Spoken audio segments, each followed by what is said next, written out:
Tutorial Video 5. Unboxing the Charging Target Crate. Remove the brackets holding the front panel of the crate using a screwdriver or hammer. Remove the bolts from the bottom of the front panel. Remove the front panel. Remove the screws attaching the crate to the base pallet using a 13mm socket with impact driver. Remove the crate top from the base pallet. Remove the plastic wrap.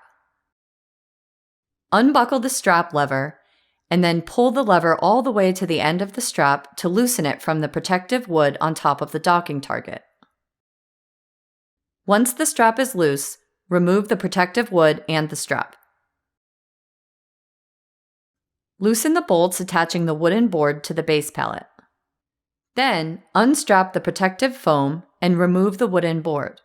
Take care not to damage or scratch the copper pads. Using the handles on each side of the docking target, lift it up off of the pallet and place it onto the ground.